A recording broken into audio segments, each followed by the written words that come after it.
أعوذ بالله من الشيطان الرجيم بسم الله الرحمن الرحيم السلام عليكم ورحمة الله وبركاته الحمد لله رب العالمين والصلاة والسلام على أشرف الأنبياء والمرسلين وعلى آله وصحبه ومن اقتدى بهدي إلى يوم الدين اللهم يا فتاه اللهم يا عليم اللهم يا خبير اللهم يا مبدئ اللهم يا معيد اللهم افتح علينا فتوح العارفين وافتح علينا حكمتك وانشر علينا من خزائن رحمتك يا أرحم الراحمين اللهم ارحمنا بالقرآن اللهم ارحمنا بالقرآن اللهم ارحمنا بالقرآن واجعله لنا إماما ونورا وهدى ورحمة اللهم ذكرنا منه ما نسينا وعلمنا منه ما جهلنا وارزقنا تلاوته آناء الليل وأطراف النهار واجعله لنا حجة يا أرحم الراحمين سبحان ربك رب العزة عما يصفون وسلام على المرسلين والحمد لله رب العالمين. Puji syukur kita kehadirat Allah Subhanahu wa taala atas pelbagai limpahan rahmat dan karunia pada kita semua. Alhamdulillah pada pagi yang berbahagia ini kita kembali bersama-sama dalam majlis ilmu kita ini tadabbur Al-Quran, dan Al-Quran adalah kalamullah, dan ulama berkata membincangkan kalamullah, sesuatu yang berkaitan dengan Allah Subhanahu wa taala, perbincangan yang mulia dan dicintai oleh Allah Subhanahu wa taala. Mudah-mudahan seperti itulah majlis kita pada pagi ini, dicintai oleh Allah dan disukai oleh para malaikat, dan Rasulullah SAW amat menyayangi majlis-majlis seperti ini. Mudah-mudahan ya kita dapat mengisi majlis kita ini betul-betul dengan perkara yang bermanfaat untuk dunia kita dan juga untuk akhirat kita, untuk dapat menambah ya kekuatan diri kita, kekuatan dalam kita dalam mengharungi kehidupan dunia yang penuh pancaroba ini.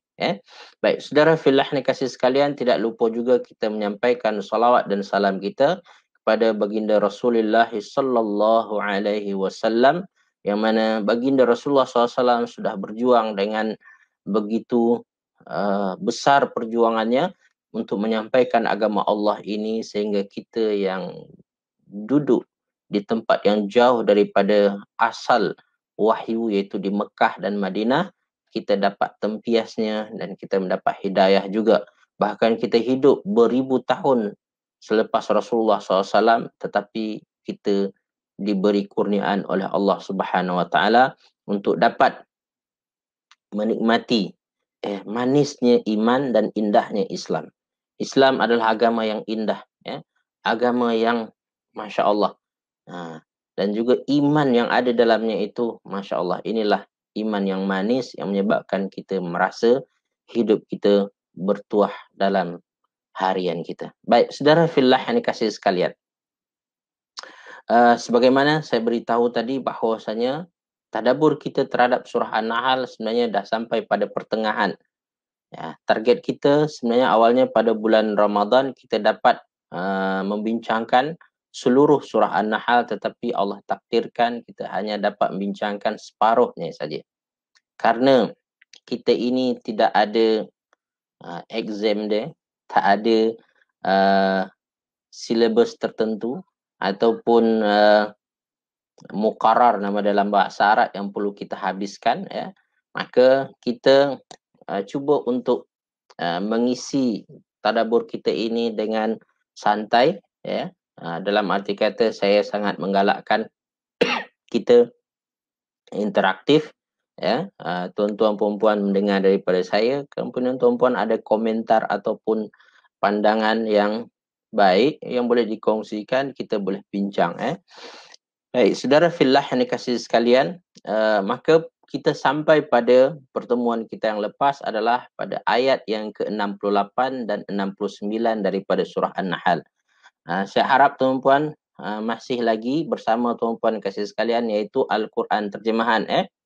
Al-Quran terjemahan, yang mana kita dapat membacanya dan kita juga dapat melihat halaman ataupun muka surat dia, ayat-ayatnya.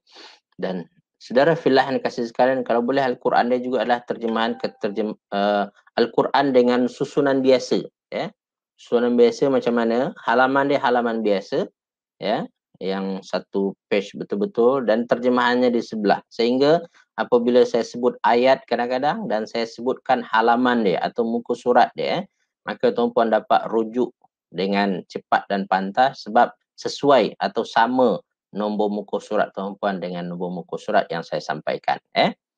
Jadi bagi peserta yang baru boleh cari Al-Quran terjemahan yang seperti yang saya sebutkan tadi. Baik, saudara fillah ni kasih sekalian, ya, alhamdulillah 99 dah 100 orang bergabung dengan kita pada pagi ini. Mudah-mudahan kita makin ramai lagi. Baik, saudara fillah ni kasih sekalian, saya mendetailkan lebih tentang lebah, ya, kelebihannya.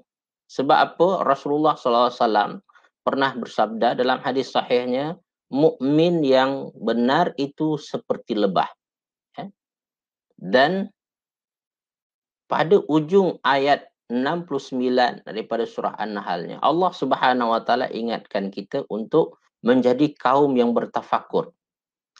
Kaum yang bertafakur bagaimana? Kaum yang memikirkan satu perkara untuk mendapatkan satu wisdom, kita cakap sebelum ini. Itu satu hikmah yang mana dengan hikmah ini membantu kita menghadapi kehidupan ini. Hikmah ini menyebabkan kita apabila menghadapi situasi yang hampir sama, kita cepat teringat. Tatadzakkar, kita teringat dengan apa yang telah berlaku tersebut dan biasanya apa yang berlaku tersebut ada kaitannya dengan yang sebelumnya.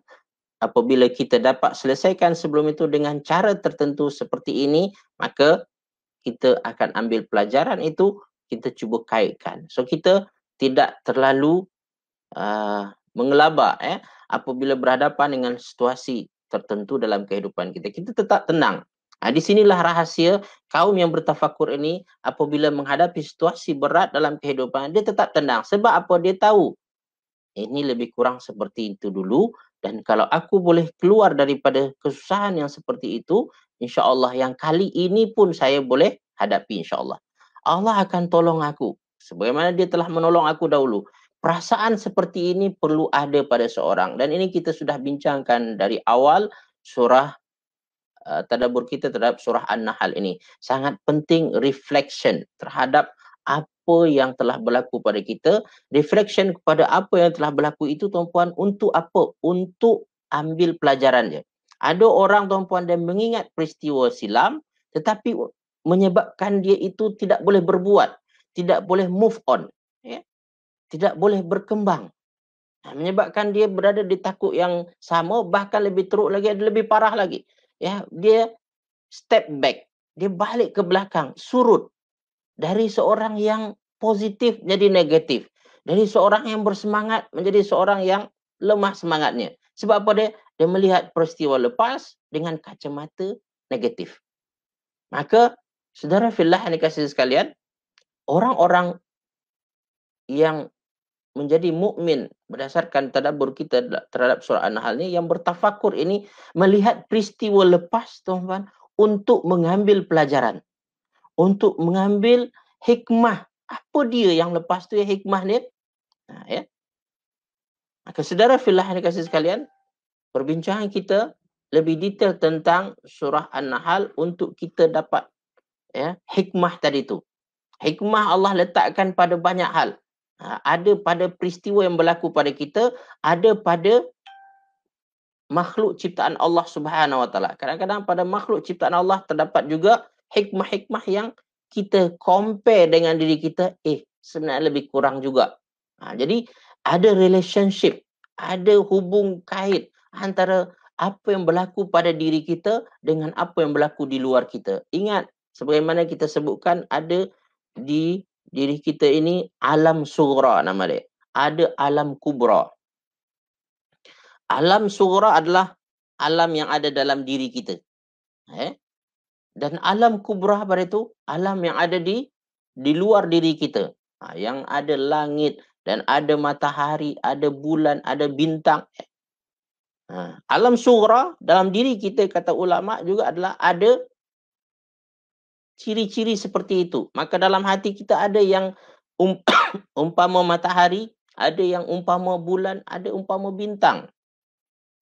Maka kita cuba perbandingkan itu. Cuba kaitkan dengan diri kita. Ini nama dia tafakur, tuan-puan. Tafakur menghubungkan sesuatu yang berlaku di sekeliling kita dengan apa yang berlaku pada diri kita.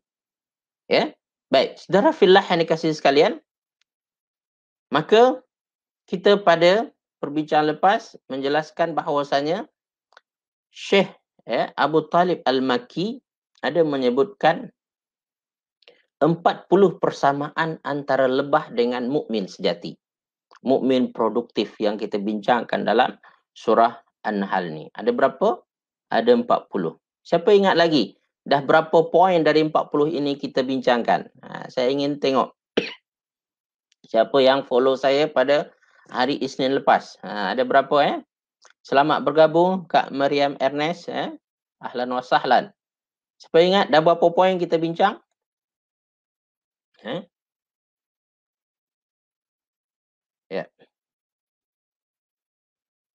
Ya, 24 poin sudah. Ya, terima kasih Kak Aizah Jaafar karena mengingatkan kita pada poin yang kita dah bincang Dan juga Kak Zaleha dan selamat bergabung kepada Kak Cik Fatimah Kak Hafizah Hafiz, alhamdulillah dengan izin Allah dapat ikut kuliah Ustaz walaupun sibuk dengan hal dunia.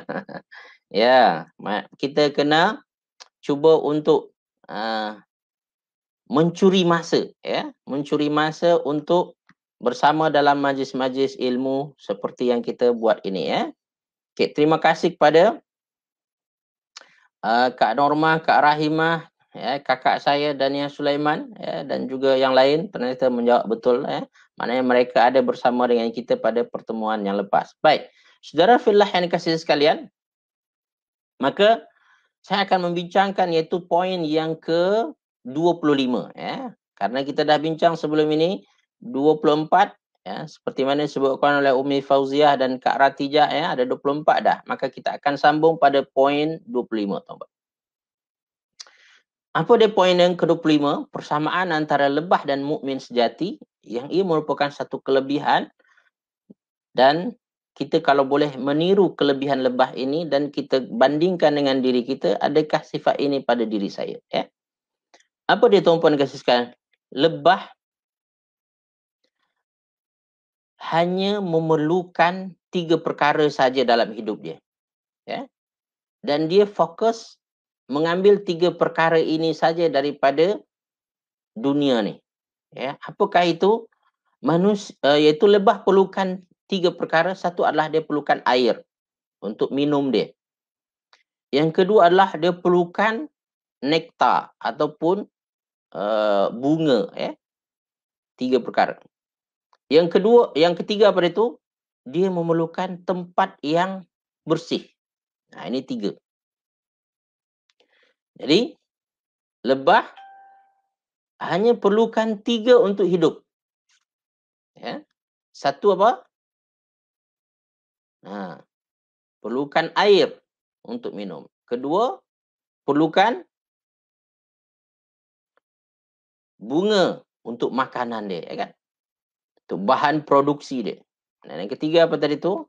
Memerlukan tempat yang bersih dan kondusif untuk dia memproduksi, untuk dia menghasilkan manfaat dalam bentuk madu ataupun propolis. Baik, saudara fillah yang dikasihi sekalian, ini dia 3. Lain daripada itu, lebah tak pandang sangat. Dia tak pandang. Dia tak peduli sangat. Dia tak peduli. Maka mukmin yang produktif, mukmin sejati, dia pun memerlukan 3 perkara utama dalam kehidupan dunia dia ni. Apa 3 perkara utama yang akan menjadi keutamaan dia? Dari dunia ini dia perlukan ilmu. Maka mukmin sejati ini pencinta ilmu. Mana tempat yang ada majlis ilmu, dia akan datangi. Dia sangat mencintai ilmu, tuan-tuan. Maka saya yakin saudara-saudari, tuan-tuan, puan-puan yang ada bersama saya pada pagi ini adalah di antara pencinta ilmu, ya. Masya Allah. Nilai-nilai itu sudah ada pada tuan-tuan dan puan-puan, saudara-saudari semua, ya. Buktinya apa? Kalau orang yang dalam keadaan sekarang ini, ya, dalam keadaan lockdown, ya, apa mereka kata? Alah, tak ada kesempatan macam mana, tak boleh nak pergi majlis ilmu lagi, tak apalah, duduk baring je lah, makan, minum sajalah. Tapi tuan-puan kata saya tidak berprinsip seperti itu. Ketika ada peluang-peluang, tuan-puan dengar ada majlis ilmu online, kan? Tuan-puan pun ikut. Ini tanda kita pencinta ilmu. Maka Rasulullah pun pernah mengingatkan tuan-puan kasih sekalian tentang orang yang berkaitan dengan ilmu ni. Pernah dengar tak? Saya rasa tuan-puan pernah dengar. Kita dalam bab ilmu ini, kalau boleh, kata Rasulullah SAW, kun aliman. Jadi orang alim. Jadi ulama itu sendiri. Ya. Yang mana kita ada prinsip-prinsip ilmu itu, dasar-dasar keilmuan itu ada pada diri kita. Dan kita boleh apply, kita boleh menyampaikan pula, mengajarkan pula. This is the best one. Ya. Ketahuilah tuan-puan dan kasih sekalian, malaikat sangat jealous dengan orang alim, ya. Terutama orang alim yang beramal dengan ilmunya. Ya, sehingga Nabi Adam alaihissalam disuruh malaikat sujud kepadanya sebabkan apa tuan-puan? Sebab ilmu dia.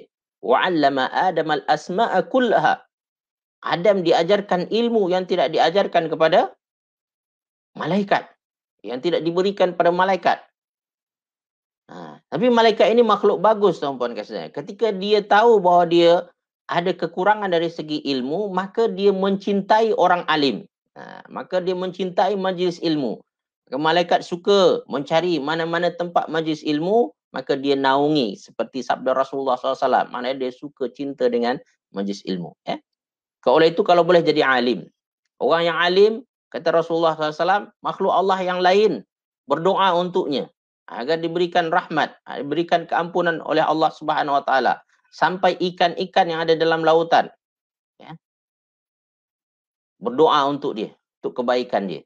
Jadi perempuan kasih ambil peluang untuk menjadi orang alim. Kalau tidak, apa dia yang kedua kata Rasulullah SAW, au muta'alliman, ataupun orang yang belajar. Sebenarnya seorang yang alim dia akan selalu ingin belajar. Tapi kalau memang kita tak sampai kepada darjat alim, dan kita perlu terus belajar sampai bila Ustaz? Sampai mati. Ya. Minal mahdi ilal lahdi.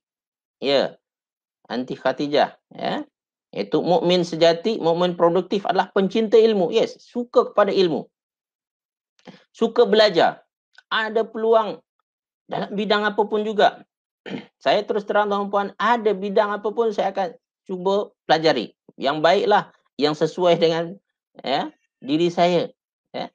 Maka dalam terakhir ni tuan-puan, saya belajar perubatan. Ya. Antara yang saya belajar adalah perubatan homeopati sekarang. Dulu saya belajar perubatan Islam sampai meruqyah orang. Ya.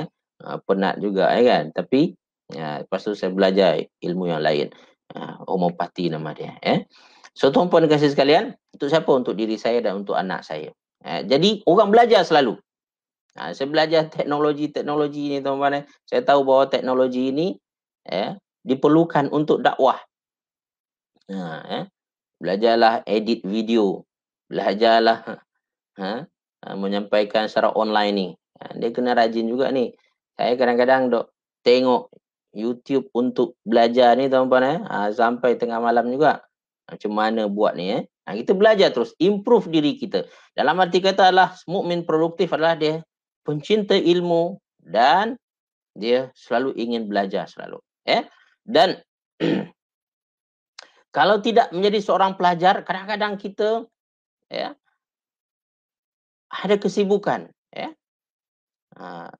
tak sempat menuntut ilmu.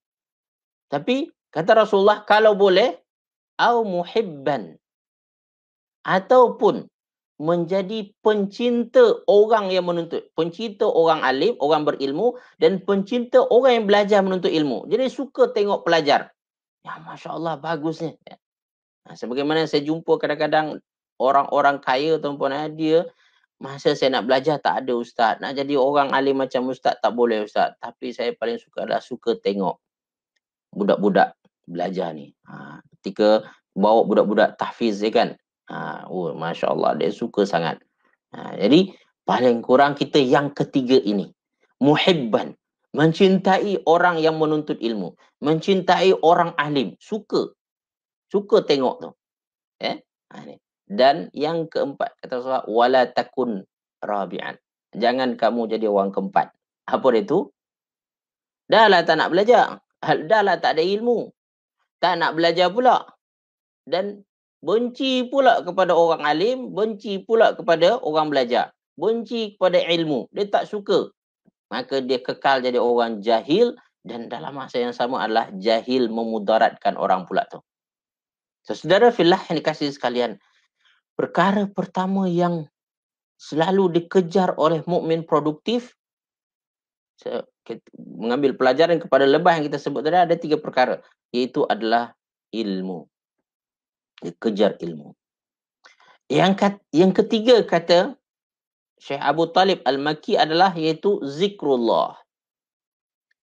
Dia kejar bagaimana untuk banyak mengingat Allah Subhanahu Wa Taala, sebab mengingat Allah ini akan memberi impak positif pada dirinya, iaitu ketenangan dan ketentraman, kebahagiaan.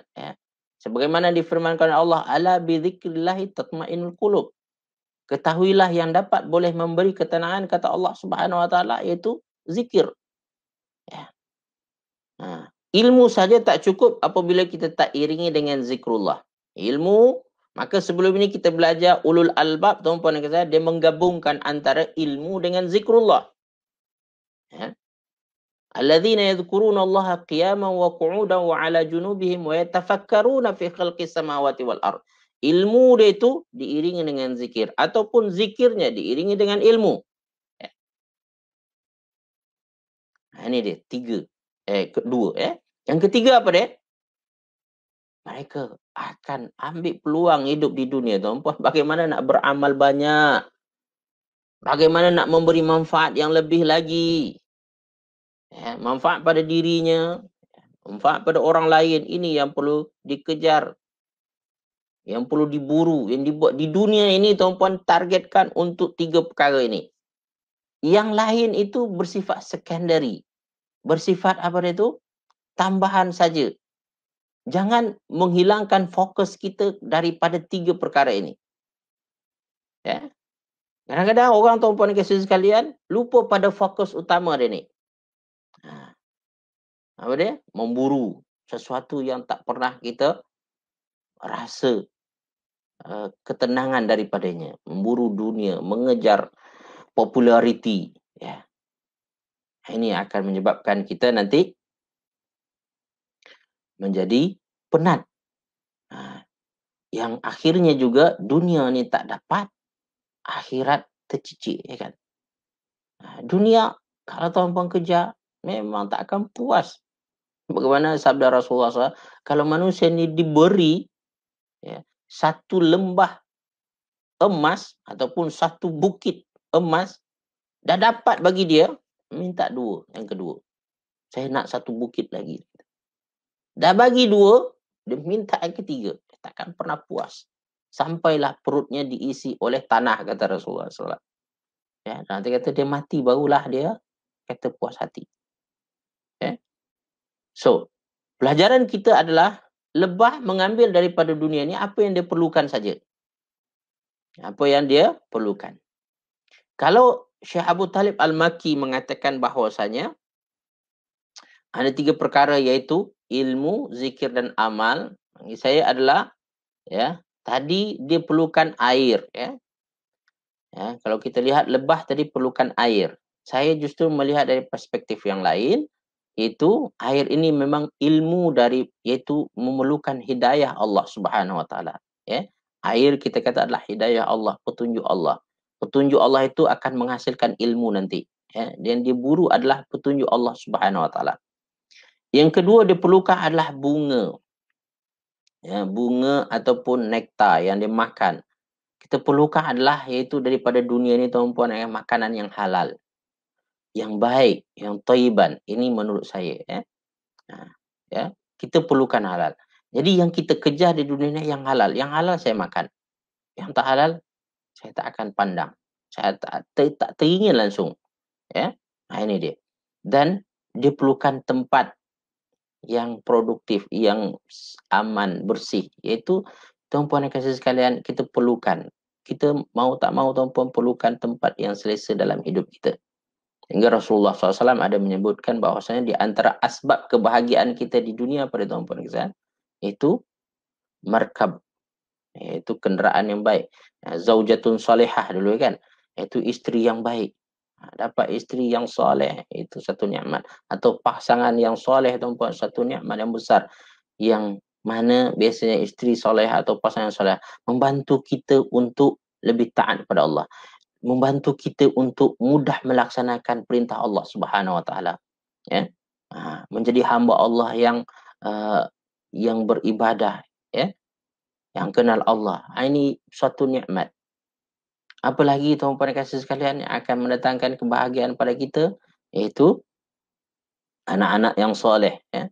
Anak-anak yang soleh, ya. Anak-anak yang akan membantu kita juga melakukan ketaatan, ya. Dan di antaranya adalah rumah yang baik, kenderaan yang baik, kata Rasulullah. Ada tu, maka syurga dunia dah tu. Ya. Dan saya rasa tuan-tuan perempuan kat sini ada yang bertuah dapat perkara-perkara tersebut, empat-empat perkara tersebut. Alhamdulillah, pasangan saya Ustaz baik. Sokong saya. Saya cakap saya nak pergi majlis ilmu. Pergilah, dia kata. Maka ada yang dihantar, ada yang pergi sekali, ya. Masya Allah, ini satu nikmat besar, ya, yang perlu kita syukuri. Anak-anak alhamdulillah duduk membesar Ustaz, jadi orang-orang yang sejuk mata memandang. Alhamdulillah, ya. Syukur, ya. Dan alhamdulillah kereta okey, ya kan. Rumah okey, rumah besar pula tu, ya kan. Suruh besar, penat nak jaga pula Ustaz. Dulu masa muda bolehlah kemas-kemas dari ujung ke ujung, ya kan. Sekarang Ustaz, ujung bilik pun tak terkemas, ya kan. Baik, tuan-tuan puan-puan kasih sekalian, ya. Jadi oleh itu ingat, mukmin produktif, fokus kepada apa yang diperlukan daripada dunia ini. Kalau Syekh Abu Talib Al-Makki dia kata diperlukan adalah ilmu, zikir dan amal soleh. Tapi kalau saya lihat daripada perspektif saya adalah membandingkan dengan apa yang ada, disebutkan tentang yang diambil oleh lebah, iaitu air, kemudian apa tadi? Bunga, dan juga adalah tempat yang bersih. Maka saya menganggap bahawasanya itu air itu yang perlukan adalah ilmu. Ilmu ini akan membawa kepada kebaikan yang lain, ya, kepada zikir, kepada amal soleh, ya. Dan kedua adalah iaitu, ya, makanan yang halal. Maka halal sangat penting. Halal yang baik dia akan membantu kita untuk mudah, ya. Ketahuilah tuan-puan, di antara pemudah untuk kita taat pada Allah, melakukan, ya, amal soleh adalah iaitu makanan ini. Maka jagalah makanan. Maka ulama dahulu dan sahabat-sahabat Nabi tuan-puan sangat sensitif dalam bab makanan ini. So jangan ambil remeh, penting, ya. Dan juga adalah tempat. Tempat sebagaimana kita bincang sebelum ni tuan-puan dan kasih sekalian, itu tempat yang baik. Kalau sekiranya tempat itu tak baik, kita perlu berhijrah, tinggalkan. Ya. Baik, saudara fillah dikasih, itu poin yang ke-25. Saya nak masuk pada poin yang selanjutnya, poin yang ke-26, ya. Iaitu, tuan-puan dikasih sekalian, lebah dari segi bentuk, dari segi penampilan tak berapa, tak adalah nampak cantik sangat, tak adalah nampak hebat sangat, kan. Kalau kita nampak besar belakang ni kan, ataupun, ya, penampilan tidaklah menarik sangat, ya. So tuan-puan dikasih sekalian, tetapi, ya, jiwa lebah ataupun kedudukan lebah itu, selain itu adalah juga hati dia yang bersih, dia tak nak kacau orang, tak nak ganggu orang, ya kan. Dan hasil yang dihasilkan pun baik. Maka ketahuilah tuan-puan dan kasih sekalian, ya. Mukmin juga apa dia? Adalah orang yang pentingkan kualiti. Ya.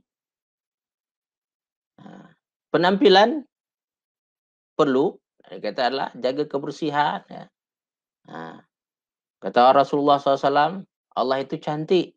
Yuhibbul jamal. Inna Allah jamilun. Allah itu maha cantik dan dia suka yang cantik. Bukan makna di sini tuan-puan, ketika kita mengatakan seorang mukmin itu pentingkan kualiti, ya. Dan dia menafikan kepada yang zahir, tidak, ya. Kalau boleh gabung semua, kombinasi semua, ya. So, tetapi fokus utamanya adalah kualiti dalaman dia, kualiti diri dia, ya. Sebagaimana kualiti diri manusia tuan-puan bergantung pada hati dia. Bergantung kepada iman dan keyakinan dia. Ya. Dan juga bergantung kepada apa? Bergantung kepada apa yang dihasilkan, manfaat yang dia keluarkan. Seperti mana lebah dan menghasilkan madu yang bermanfaat untuk manusia. Maka pastikan apa yang kita buat berasal daripada hati yang suci bersih, hati yang ikhlas, hati yang mengharapkan redha Allah Subhanahu Wa Taala. Ya, tidak diselubungi oleh riak, apatah lagi oleh syirik, tapi adalah hati yang bersih. Ya Allah, memang nak harapkan redha-Mu, ya Allah. Maka dalam masa yang sama kita cuba jaga apa yang kita hasilkan, amal soleh yang kita buat adalah in the best way. Ingat tuan-puan dan sekalian, dalam surah Yunus Allah menyebutkan, Allah nak tengok kaifa ta'malun.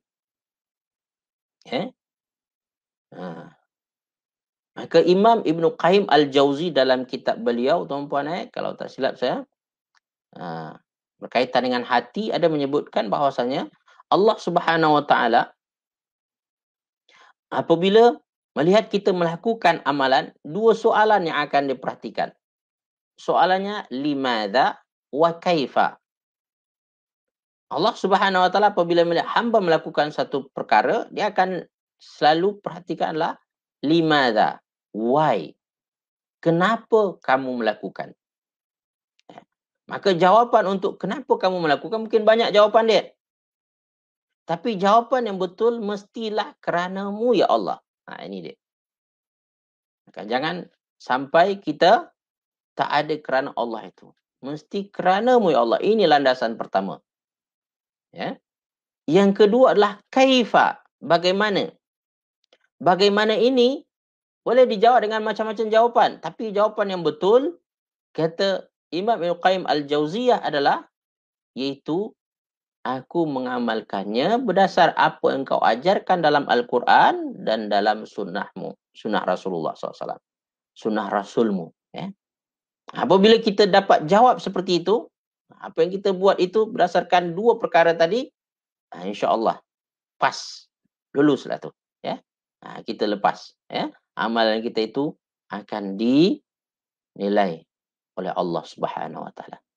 So, saudara fillah yang dikasihkan, mukmin pentingkan kualiti diri, kualiti amalannya, kualiti apa yang dihasilkan. Kalau boleh dihasilkan dengan cara yang lebih baik. Maka saya cuba untuk upgrade belajar tuan-puan, macam mana nak hasilkan life lebih baik tuan-puan.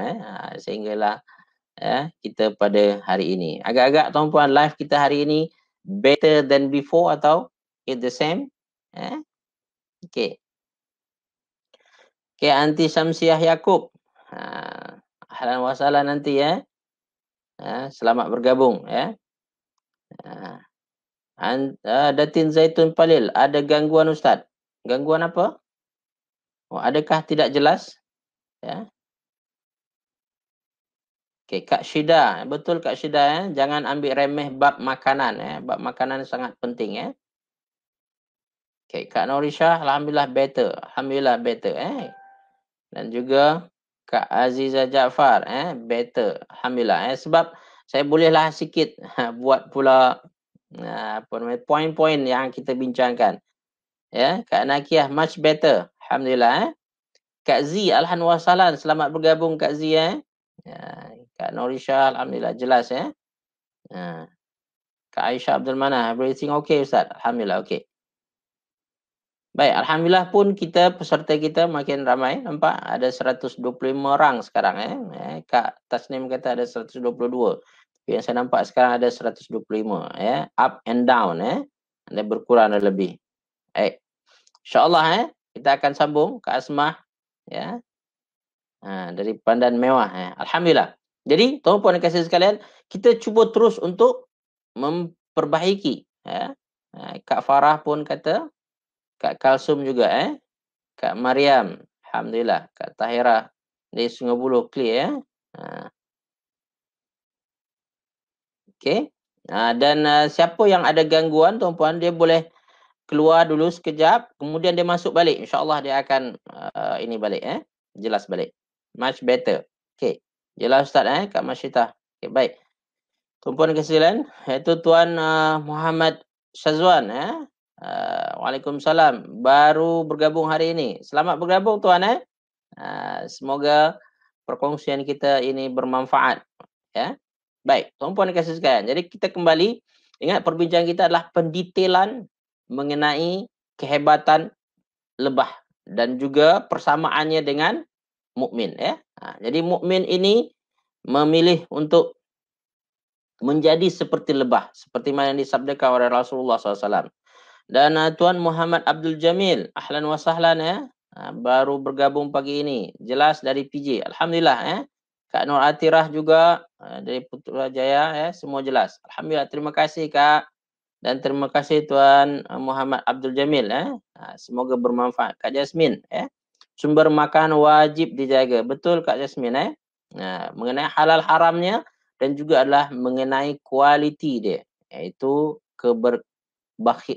khasiat dia kalau boleh adalah makanan yang baik dan berkhasiat. Baik, kita sambung tuan-puan dan kasih sekalian. Jadi itu poin yang ke-26, persamaan antara lebah dan mukmin yang berkualiti, mukmin yang sejati tuan-puan dan kasih sekalian. Jadi mukmin dia pentingkan kualiti dirinya maka dia berusaha untuk memperbaiki dirinya selalu. Baik, tuan-puan dan kasih sekalian, kita sambung pada poin yang ke-27. Tuan-puan dan kasih sekalian, mukmin lebah tuan-puan ada 3 keadaan dalam diri dia. 3 keadaan dalam hidup dia tuan-puan. Itu keadaan pertama adalah keadaan dia terbang dengan sayap dia. Ya. Keadaan kedua adalah keadaan dia bekerja dengan tubuh badan dia. Dia menghasilkan sesuatu. Dan yang ketiga adalah keadaan dia berehat. Ada 3 keadaan. Ya. Apa dia 3 keadaan? Satu adalah keadaan dia terbang dengan sayap dia. Yang kedua, keadaan dia bekerja, berbuat. Ingat, perbincangan kita yang lepas, lebah adalah di antara makhluk yang produktif, yang bekerja keras dan kuat. Masya Allah. Ini lebah. Ya. Dan masa sama dia ambil masa untuk berehat, tapi berehat lebah tuan-tuan boleh dikatakan sangat sedikit dibandingkan dengan binatang-binatang yang lain, makhluk-makhluk Allah yang lain. Dia banyak bekerja. Sebagaimana kita bincang, masuk dalam sarang dia kembali bekerja. Dia siapkan kerja yang tak selesai lagi. Mana dinding sarang dia tak cukup lagi, dia akan betulkan.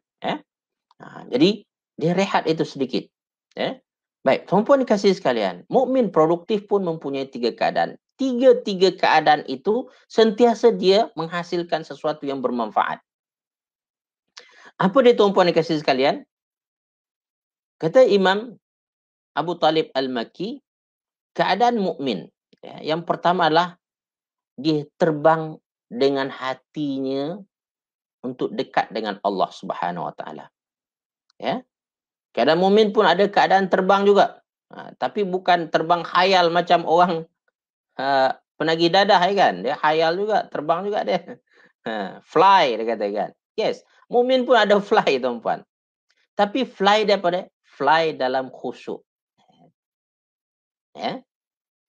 Apa dia? Khusyuk tuan-puan. Khusyuk yang hati ingat Allah Subhanahu Wa Taala. Yang selalu ingin dekat dengan Allah Subhanahu wa taala. Setiap dia melakukan, teringat Allah Subhanahu wa taala. Maka terbanglah hati dia, ya Allah, engkau ada, engkau perhatikan aku ya Allah. Kau menyaksikan apa yang aku kerjakan ya Allah. Maka engkau tolong dan bantulah aku ya Allah. Ya. So, saudara fillah yang dikasih sekalian, terbang memang, fly, tapi fly yang positif. Fly menuju Allah Subhanahu wa taala. Hati dia, ya. Jiwa dia dekat dengan Allah Subhanahu wa taala. Baik. Dan keadaan kedua tuan-puan sekalian adalah keadaan kalau tadi mukmin, kalau lebah tadi apa? Bekerja. Dan keadaan kedua adalah mukmin itu bekerja, berbuat, ya. Dengan anggota badan yang tak pernah henti. Demikian juga seorang mukmin tuan-puan dan sekalian, dia berusaha untuk menghasilkan sesuatu. Ya. Kalau dia tak ada kaki, tangan pun boleh buat, ya kan? Kalau tak ada tangan, ya, mungkin dengan fikiran. Apalagi zaman sekarang tuan-puan dan sekalian, kalau tak ada tangan pun boleh buat sesuatu lagi, ya kan? Bahkan sekarang ni ada artificial hand, ya kan? Yang boleh digantikan. So, saudara fillah yang dikasihi sekalian, maka mukmin produktif, ya, dalam keadaan senyap, dalam keadaan bersendirian, dia produktif dengan mengingat Allah Subhanahu wa taala. Dan ketika bekerja dia adalah fokus pada kerja tersebut. Tuan-tuan puan-puan dikasihi sekalian, ada orang, Ustaz, macam mana saya boleh ingat Allah ketika kerja? Sedang saya sibuk kan. Kita fokus pada apa yang saya buat. Maka tuan-puan dikasihi sekalian, ingat Allah pada masa kerja, bagaimana tuan-puan? Dengan mengingatnya di awal dan mengingatnya di akhir. Mengingat Allah di awal dengan apa? Dengan menyebut bismillah. Ya? Mengingat Allah di akhir dengan apa? Dengan menyebut alhamdulillah. Terlupa kita di awal, ingat di tengah-tengah tu. Maka makan umpama dia kan. Itu kan kerja tu. Kita tahu kalau makan kita dah sibuk dah. Kita tak ingat apa-apa lagi dah, ya kan? Setumpah dikasih sekalian, apa kita buat? Kata Rasulullah SAW, kalau kamu lupa bismillah di awal, maka bismillah lah di tengah-tengah masa kamu ingat tu. Bismillahi awalihi wa akhirihi, ya kan? Di awalihi wa akhirihi. Dengan menyebut Allah di awal. Dan tuan-puan dikasih sekalian, dengan tuan-puan menyebut Allah di awal kerja dan di akhir kerja, dan yang ketiga adalah, tuan-puan dikasih sekalian, tuan-puan sentiasa berharap Allah Subhanahu wa taala menolong, ya, bersama dalam kerja kita. Maka itu adalah ingat Allah Subhanahu wa taala. Dan kita kerjakan itu adalah sesuatu yang diperintah oleh Allah Subhanahu wa taala, bukan yang dilarang oleh Allah Subhanahu wa taala. Kerjaan yang baik. Maka itu adalah ingat Allah. Bukan maknanya tuan-puan yang saya semasa tuan-puan bekerja, ya. Kita tahu manusia itu, kata Allah dalam surah Al-Ahzab, tuan-puan, ada satu hati je cuma. Ya. Allah tidak menjadikan pada diri seseorang itu ada dua hati. Hati kata dia perlu fokus pada sesuatu. Ya. Jadi hati yang bagaimana? Kita tahu kalau kita dah sibuk bekerja, macam saya ceramah sekarang tuan-tuan, mana sempat nak sebut subhanallah lagi, ya kan? Mulut saya sedang bercerita, sedang berceramah, ya kan? Tetapi perbuatan saya ini adalah perbuatan yang perintah oleh Allah Subhanahu, maknanya saya ingat Allah Subhanahu wa taala. Maka ibu-ibu yang ada di rumah, ya kan? Ketika dia melakukan kerja-kerja rumah, dah sibuk dah Ustaz, ya, basuh pinggan, masak, ya, cuci baju, kemas ini, kemas itu, mana nak sebut subhanallah lagi dah, ya. Apalagi anak masih kecil-kecil lagi, terkejar sana, terkejar sini, ya kan. Tak sempat sebut lagi. Tetapi tuan-puan, mengingat Allah ketika start itu, bermula itu, bismillahirrahmanirrahim. Bangun dari tidur, mula nak aktiviti, bismillahirrahmanirrahim. Habis aktiviti kita, alhamdulillah. Ingat Allah Subhanahu wa taala. Jadi bekerja pun boleh ingat Allah Subhanahu wa taala dengan syarat itu tadi itu. Di awal kita ingat Allah, di akhir ingat Allah, dan perbuatan itu tidak bercanggah dengan apa yang diperintahkan oleh Allah Subhanahu wa taala, maka ia dinamakan sebagai kerja yang baik. So mukmin tuan-puan, ada keadaan dia memang terbang, tapi hati ingat Allah, iaitu terbang dengan mengingat Allah Subhanahu wa taala. Ada kerja dia, ada masa dia aktif, ya. Ya, ingat Allah dalam semua keadaan, betul. Ya. Dan tuan-tuan dan kasih sekalian, keadaan ketiga adalah keadaan berehat. Mukmin berehat, tuan-tuan. Ada dia mengambil masa. Ya. Mukmin berehat bagaimana, tuan-tuan? Dia ambil masa untuk diri dia. Masa dia untuk makan, masa untuk dia tidur, masa dia untuk qada hajat dia, ya kan? Memenuhi keperluan harian dia, keperluan keluarga dia. Ini pun adalah bahagian yang tidak dapat dilepaskan daripada seorang, dan itu dikira juga, tuan-tuan dan kasih sekalian, sebagai ibadah jika dia niatkan karena Allah Subhanahu Wa Taala. Jadi tak ada yang sia-sia bagi orang mukmin. Hidupnya sentiasa berisi dengan perkara yang bermanfaat. Ya, keadaannya semua produktif. Ya, ada orang, tuan-tuan dan kasih sekalian, dia baru merasa produktif apabila dia pergi ke office. Tak pergi ke office dia rasa tak produktif. Salah. Awak di rumah pun boleh produktif. Ya. Sebenarnya hari-hari kita bekerja, dan saya rasa, tuan-puan dan kawan, tak pergi office lain lagi kita lagi sibuk, ya kan? Maka adalah kakak-kakak atau makcik-makcik yang lepas pencen mengadu, "Ustaz, saya ingat pencen ni saya boleh relax, Ustaz, boleh tenang, Ustaz." Ya, ternyata lepas pencen ni lagi sibuk, dia kata. Demikianlah hakikatnya. Selagi kita di dunia ini, kita akan sentiasa sibuk, tuan-puan. Meninggal nanti baru kita akan relax, insyaAllah. Baik. Okey. Baik, tuan-puan dan kasih sekalian, kita akan sambung poin. Ini poin ke berapa tadi? Poin yang ke-27, iaitu mukmin itu mempunyai 3 keadaan, dan 3 keadaan tersebut sentiasa produktif, tuan-puan. Baik, tuan-puan dan kasih sekalian, selanjutnya adalah poin yang ke-28 sebelum kita akhiri. Ya.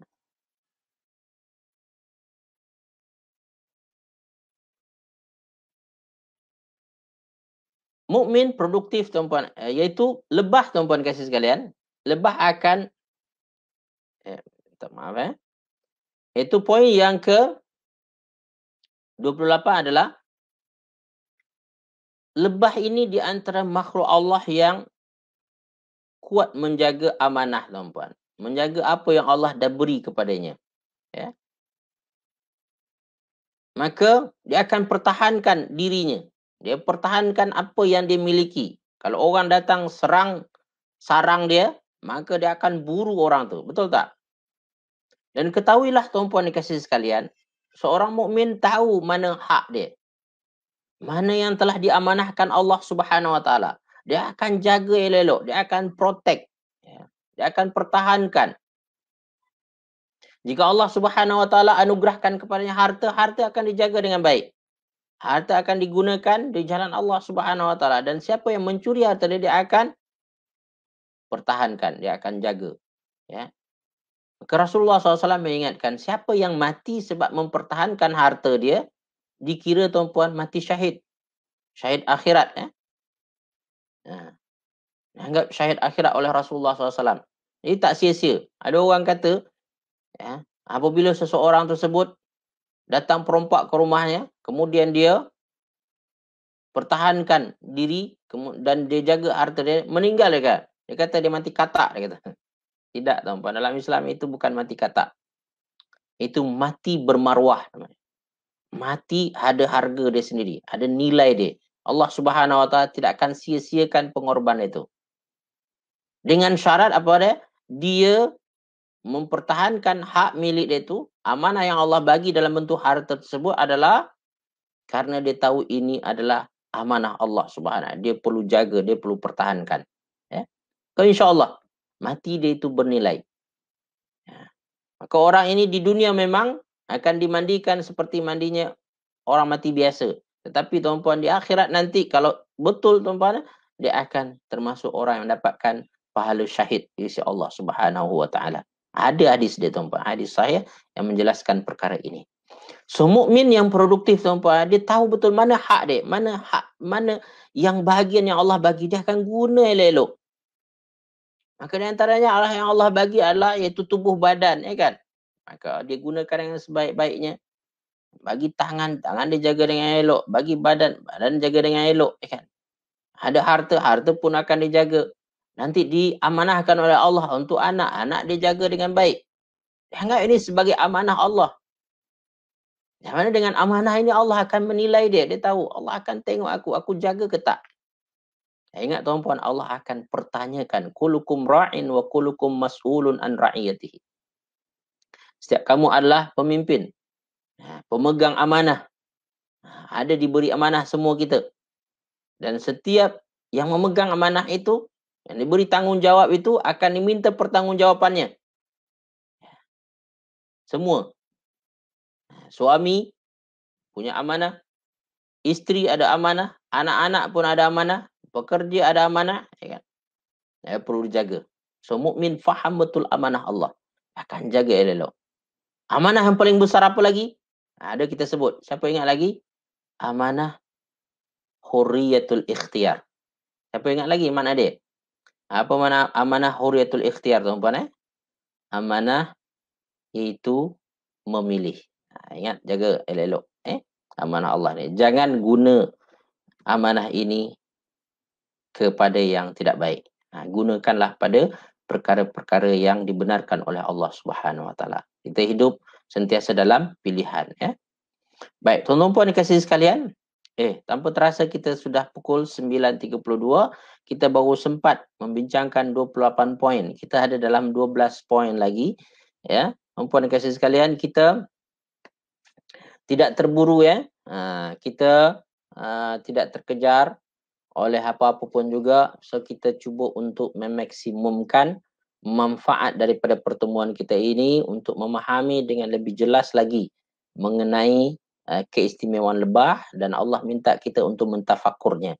Tahuilah perbincangan kita salah satu bentuk daripada tafakur terhadap ayat Allah pada lebah ini.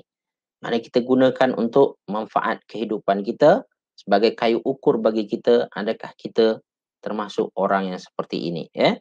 Baik, tuan-tuan puan-puan dikasihi sekalian, saya nampak tuan-puan ada yang terganggu. Ada gangguan.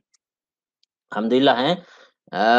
Hatin Jamalia dia kata, ya, Masya Allah.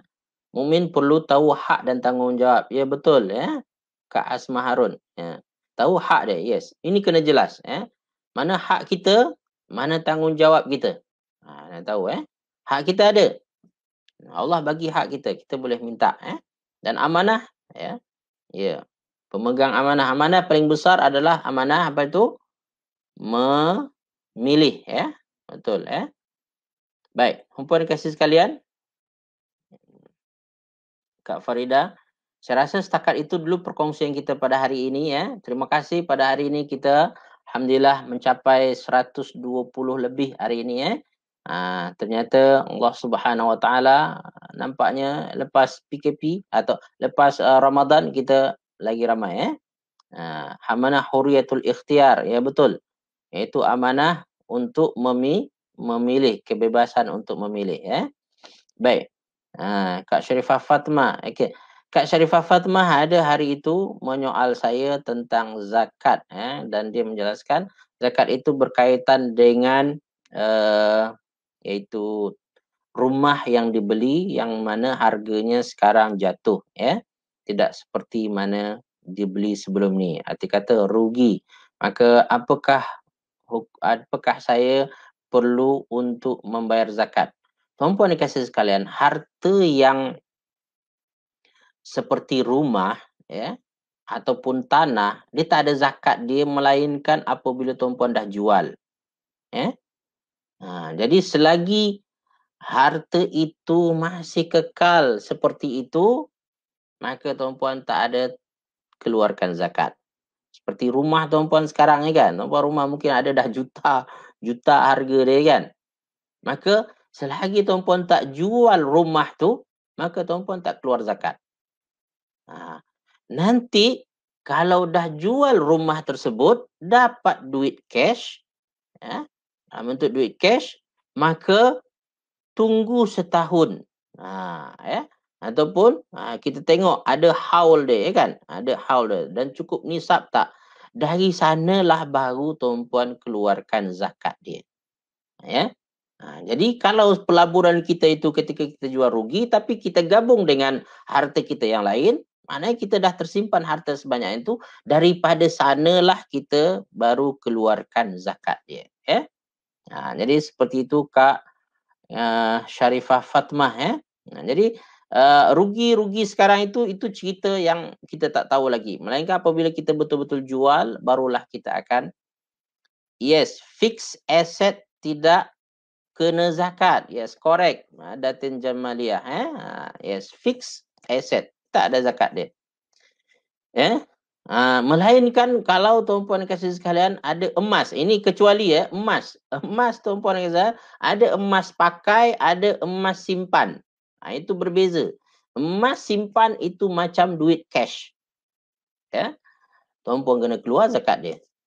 Tetapi kalau tuan-puan pakai, maka dia tak keluar zakat. Kalau macam tu Ustaz, saya akan pakai sampai ke lengan Ustaz. Sebab banyak sangat emas dia kan. Macam Mami Jarum kan. Dia pakai emas sampai. Sebab apa? Dia takut keluar zakat. Ini bakhil bin kedekut nama dia kan. Dah awak simpan banyak-banyak kan. Tak nak keluar zakat. Ini yang akan dibakar oleh Allah di api neraka nanti. Wa ya'udzubillah min zalik. Okey, Kak Syarifah Fatmah, faham ya? Terima kasih. Ya, sama-sama Kak ya. Baik, tuan-puan dan kasih sekalian. Jadi demikian dahulu perkongsian kita pada kali ini yang baik dan benar. Kalau tuan-puan ada soalan, ya, tuan-puan boleh kemukakan. Mana yang saya boleh jawab direct, saya akan cuba jawab direct. Mana yang saya tak pasti, saya perlukan rujukan, saya akan merujuk terlebih dahulu. Saya mohon maaf apabila sekiranya ada kesalahan nanti. Terima kasih Ustaz kerana terus mengimarahkan. Okay, bila disewa kenakan Ustaz? Yes. Bila disewakan rumah tersebut, dikenakan berdasarkan kepada income yang kita dapat daripada sewa tersebut. Betul. Ya. Berbeza dengan apabila kita biarkan dia saja ya. Dia akan mengendap ya. Kak Hafizah terasa macam Ustaz mengajar di depan Surau Taman Ihsan. Alhamdulillah. Ya. Kak Asma Omar, Mami Jarum. Ya kan Mami Jarum dia sampai ke lengan kan. Tengok cerita Mami Jarum Alhamdulillah. Kakanda saya Dania Sulaiman. Alhamdulillah, terima kasih sama-sama ya. InsyaAllah jumpa pada pertemuan selanjutnya insyaAllah ya. Okey. Ustaz, white gold macam mana Ustaz? White gold. Okey, saya tahu jawapannya tapi saya akan make sure jawapannya pada pertemuan akan datang ya. Tungkuti Muhammad Jamil Saya akan bincang pada selanjutnya. Ya, Kak Syida alhamdulillah sentiasa dalam majlis zikrullah. Alhamdulillah ya. Tuan Muhammad Abdul Jamil, jongkong emas kena zakat. Ya, betul. Jongkong emas kena zakat tak boleh nak pakai Nak pakai kat mana nak masuk dalam poket. Nanti orang potong poket kita baik. Dia kena zakat betul. Tuan Muhammad Jamil Kak Tasmiati, terima kasih sama-sama Jadi demikian saja perkongsian kita pada hari ini yang baik dan benar daripada Allah Subhanahu Wa Taala. Soalan untuk Tungkuti nanti saya ke IV, saya akan jawab pada pertemuan akan datang insya-Allah. Aqulu qawli hadza wastaghfiru li wa lakum wa lisa'iril muslimina wal muslimat fastaghfiru innahu wal ghafurur rahim. Tasbih kafarah dan surat al-asri. Subhanakallahumma bihamdik asyhadu an la ilaha illa anta astaghfiruka wa atubu ilaih. Baik, tuan-puan dan kasih sekalian, iaitu Kak Intan ada mengingatkan ya. Tuan-puan dan kasih sekalian, saya ada buat program baru tetapi dalam Facebook saya Facebook Firdaus Sulaiman membuat program baru iaitu malam pukul 10 iaitu bedah buku. Saya ada banyak buku di sekeliling saya. Saya sambil membaca, saya baca terlebih dahulu, nanti saya akan kongsikan dalam masa yang ringkas dalam setengah jam atau 1 jam Okey, ada orang beli ekstra rumah untuk investment. Okey, boleh? Kak Kasama, ada orang beli ekstra rumah untuk investment Untuk investment. Untuk investment, kalau sekiranya daripada investment tersebut tak dijual lagi, maka dia tak kena lagi kecuali kalau dia sewakan sewakan nanti tu kena lagi Baik, tuan-puan dan kasih sekalian. Mumtaz Jidan, Anti Junaida. Masya Allah ya. Allah Subhanahu Wa Taala yang menganugerahkan semua ini, mudah-mudahan bermanfaat bagi kita semua ya.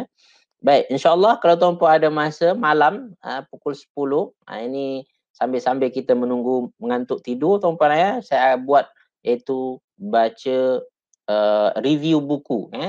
Ini kira macam storytelling lah bagi tuan-puan iaitu uh, bacaan sebelum tidur. Cuma tuan-puan dengar daripada saya. InsyaAllah semalam saya dah mulai, mudah-mudahan malam nanti saya akan dapat bersama kembali untuk mengisinya insyaAllah. Baik, sekali lagi aku terima kasih pada semua. Jazakumullah khairan kathiran. Kalau apa yang mau, kita akan jumpa lagi. Malam nanti saya ada live dalam Facebook saya. Dan nanti hari Jumaat ya, jangan lupa hari Jumaat. So kita break satu hari Jumaat kita akan sambung tadabbur kita ini insyaAllah. Baik, ila liqa, ma'assalamah. Assalamualaikum warahmatullahi wabarakatuh.